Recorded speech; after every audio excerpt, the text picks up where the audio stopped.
Great Yarmouth, Rupert Lowe.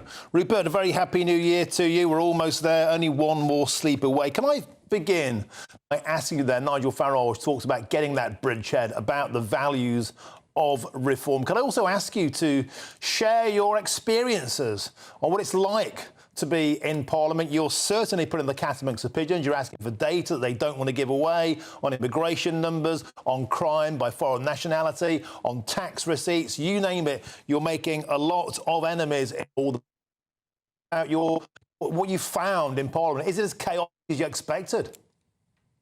Well, Martin, first of all, Happy New Year. It's been a pretty tough one. 2 elections and a new career at the age of 66 is a pretty testing time, but it's been interesting.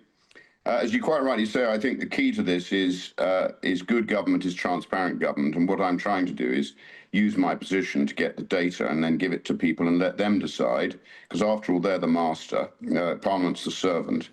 And if they can see that things aren't right through the data, then they can make their own judgments at the next ballot box. So I think that's all I'm trying to do. I don't think it's anything particularly special.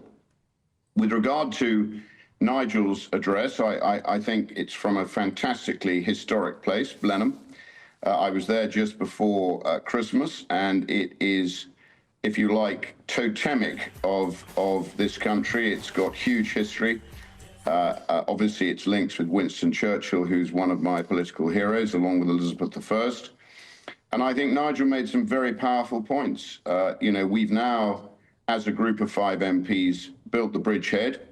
I played my part in encouraging Nigel to come back. I think it was very important that we brought the Messiah back. He played a big role in the European Parliament, following on from Sir James Goldsmith, who I think often gets less credit than he deserves for his 1997 referendum party, which actually was the reason why the 3 major parties promised the referendum on our membership of the EU in the first place.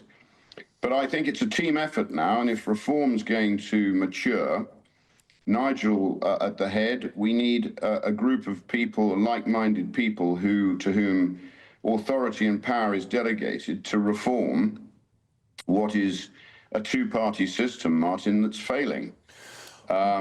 It's quite clear to me that the 2 cheeks of the same backside, as George Galloway described them.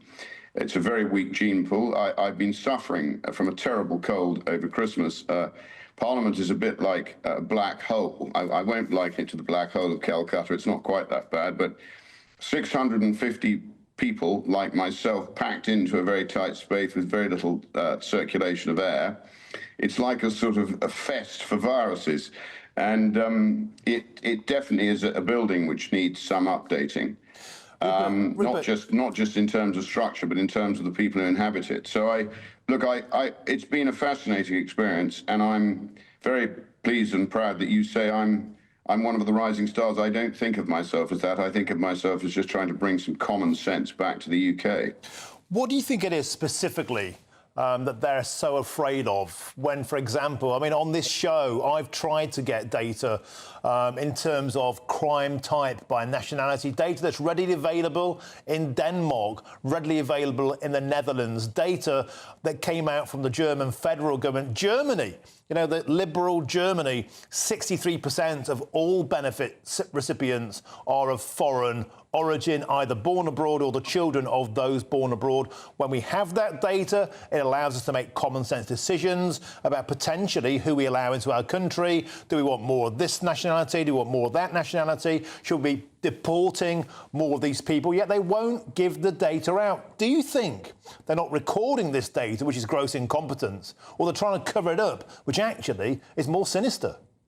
Well, that's a question. It's an interesting question, Martin. Very well put. And the more I ask these questions, what I ask myself is, do those ill-experienced front bench ministers actually know, first of all, what we're talking about, and are they aware of this data?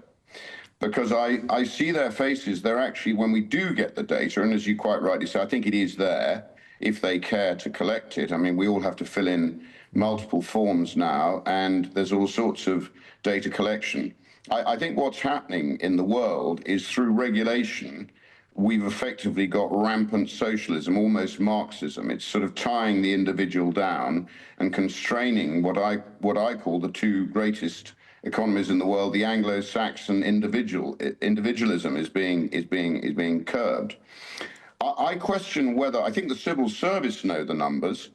Do the ministers know the numbers? And this is the real key issue, I think, which is worrying, is I don't think if you've got such weak ministers, they cannot hold the civil service to account. And they're called the civil service for a reason. They're supposed to be serving the people. The problem is that the servant has become the master. And without strong leadership from ministers, you will continue to see a growth in the size of a failing, inefficient civil service. You know, just look at the liability we've got, which is off balance sheet for the civil service pensions, Martin, which is heading for £3 trillion. And in the end, I'm sorry to say that governments have a bad track record of cheating on their people, either through inflation or through coin clipping or whatever else. So when they simply get bills they can't afford, they tend to inflate them away, and they tend to rob aspirant middle-class people who've been very prudent and saved their money. So I think it's a case of a malign civil service that is not doing its job, and it's misinforming incompetent government ministers who aren't holding them to account. Can I ask you about the year ahead? There was a poll out at the weekend predicting that the Labour Party would lose 200 seats if an election were held now. Sir Keir Starmer has all the popularity of a lead balloon at the moment. Reform seems to be doing well, but the data says 72 seats if that cuts through. Still not enough to make that tipping point. But how big is the challenge ahead? Do you think the entire system is rigged against small parties, or is this a battle that could be historically won, as we saw like 100 years ago with the Liberal Democrats breaking through against Labour? I think we're breaking through, Martin. I don't trust the polls totally.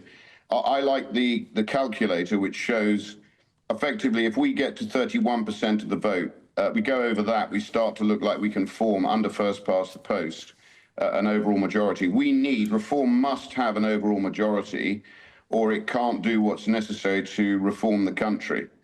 And, you know, I'm full of admiration for Javier Milei, who actually responded to one of my tweets himself the other day, which was fantastic. You know, he's showing the world what happens when you try and reverse 100 years of rampant socialism. And Argentina is now hopefully going to be on the upward curve. I think she's certainly showing signs of it. Certainly looking at the share price of her bank stocks and everything else, she's starting to show signs that she's returning to some form of common sense. So I think this year we are breaking through. I think we can deliver more than 31%. I voted for first past the post, even though my instincts are that long-term, maybe proportional representation is fairer. But we need, if this country is going to save itself, Martin, it's got to have a majority for reform who are effectively a party from outside the existing political establishment, who won't be frightened to take the tough decisions. And trust me, they are going to be really tough. And it's not necessarily going to be a great time for the British people, but I think they know that.